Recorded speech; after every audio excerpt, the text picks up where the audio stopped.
UDF സ്ഥാനാർത്ഥിത്വം തള്ളാതെ Aisha Potti. Party എന്ത് തീരുമാനമെടുത്താലും അതിനൊപ്പം ഉണ്ടാകും. കോൺഗ്രസിലെത്തിയപ്പോൾ കൂടുതൽ പ്രവർത്തന സ്വാതന്ത്ര്യമുണ്ടെന്നും താൻ സ്ഥാനമോഹി എന്ന് പറയുന്നത് CPM-ന്റെ മൈൻഡ് സെറ്റ് ആണെന്നും ഐഷ പോറ്റി റിപ്പോർട്ടറിനോട് പറഞ്ഞു.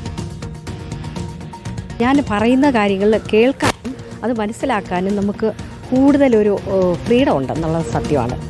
ഐഷ പോറ്റിക്ക് പിന്നാലെ ജില്ലയിലെ പ്രാദേശികമായി പല നേതാക്കളും CPM വിട്ട് UDF-ന്റെ ഭാഗമാവുന്ന സാഹചര്യം ഉണ്ടായി.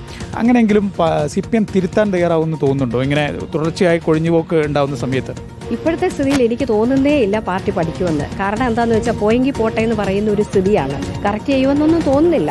അധികാരം എന്ന് പറഞ്ഞാൽ സ്വന്തം കാര്യത്തിനല്ല, അത് പൊതുജന സമൂഹത്തിന് വേണ്ടിയിട്ട് പ്രവർത്തിക്കാനാണ് അധികാരം വരുന്നത്. അത് 100% നമ്മൾ ചെയ്ത് കാണിച്ചു കൊടുത്തിട്ടുണ്ട്.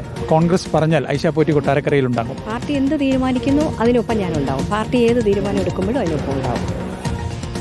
AV ജയശങ്കറാണ് ചെയ്യുന്ന വിശദാംശങ്ങളുമായി. ജയശങ്കർ, ഏതായാലും കൊട്ടാരക്കരയിൽ ഐഷ പോറ്റി തന്നെ മത്സരരംഗത്തിറങ്ങുമെന്ന് ഏതാണ്ട് ഉറപ്പായിരിക്കുന്നു. ആ സാധ്യത തള്ളുന്നുമില്ല അവർ. അതെ വിനീത, എന്തായാലും UDF-ന്റെ ഒരു ഔദ്യോഗിക പ്രഖ്യാപനം സ്ഥാനാർത്ഥി പട്ടിക സംബന്ധിച്ച് വരാൻ മാത്രമേ ഉള്ളൂ.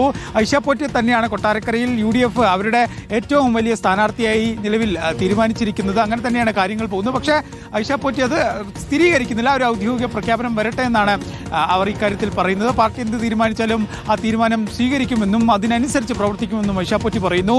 ഈ CPM വിട്ട് കോൺഗ്രസിൽ എത്തിയതിന് പിന്നാലെ വലിയ പ്രവർത്തന സ്വാതന്ത്ര്യം ഉണ്ടെന്നാണ് അവർ പറയുന്നത്. ഈ അഭിപ്രായം പറയാനും അഭിപ്രായം കേൾക്കാനും ഒക്കെ കോൺഗ്രസിൽ ആളുകളുണ്ട്. പക്ഷേ CPM-ൽ അത്തരക്കാരില്ല. ഇനി ജില്ലയിൽ ഈ ഐഷ പോറ്റി പാർട്ടി വിട്ടതിന് പിന്നാലെ നിരവധി പേരാണ് CPM വിട്ട് UDF-ലെ വിവിധ കക്ഷികളുടെ ഭാഗമായത്. അങ്ങനെ ആളുകൾ കൊഴിഞ്ഞു പോകുമ്പോഴും പാർട്ടി തിരുത്തില്ല എന്നാണ് ഐഷ പോറ്റി പറയുന്നത്. ഒപ്പം തന്നെ ഐഷ പോറ്റിക്ക് സ്ഥാനമോഹം ഉൾപ്പെടെയുള്ള CPM അത്തരം പരാമർശങ്ങളൊക്കെ നടത്തിയിരുന്നു. അത് CPM-ന്റെ മൈൻഡ് സെറ്റാണ്. ആ മൈൻഡ് സെറ്റ് കൊണ്ടാണ് അത്തരത്തിൽ പരാമർശം നടത്തുന്നതെന്നാണ് ഐഷ പോറ്റി പറയുന്നത്. കഴിഞ്ഞ ദിവസം പ്രതിപക്ഷ നേതാവൊക്കെ എത്തി കൊട്ടാരക്കരയിൽ വൻ സ്വീകരണമാണ് ഐഷ പോറ്റിക്ക് നൽകിയത്. 1000-ലധികം പ്രവർത്തകരാണ് ഈ പരിപാടിയിൽ പങ്കെടുത്തത്. വലിയ തോതിൽ ആളുകളുടെ സാന്നിധ്യം ഇവിടെ ഉണ്ടായിരുന്നു. ഇതൊക്കെ തന്നെ വോട്ടായി മാറുന്ന ഒരു പ്രതീക്ഷയാണ് കോൺഗ്രസിനും UDF-നൊക്കെ ഉള്ളത്. അത്തരത്തിൽ ഐഷ പോറ്റി ഗ്രൗണ്ട് ലെവലിൽ തെരഞ്ഞെടുപ്പുമായി ബന്ധപ്പെട്ട പരിപാടികൾ തുടങ്ങിയിട്ടുണ്ട്. പക്ഷേ ഒരു ഔദ്യോഗിക പ്രഖ്യാപനം വന്നാൽ മാത്രമേ ഐഷ പോറ്റി ഞാനാണ് സ്ഥാനാർത്ഥി എന്ന കാര്യം സമ്മതിക്കുകയോ എന്ന് തന്നെ വേണം പറയാൻ. എന്തായാലും കോൺഗ്രസിന്റെ പരിപാടികൾ തുടങ്ങിയിട്ടുണ്ട്. അതിന്റെ ഭാഗമായി സാധ്യത തള്ളുന്നില്ല ഐഷ പോറ്റി എന്നതാണ് ജയശങ്കറാണ് വിശദാംശങ്ങൾ നൽകിയത്.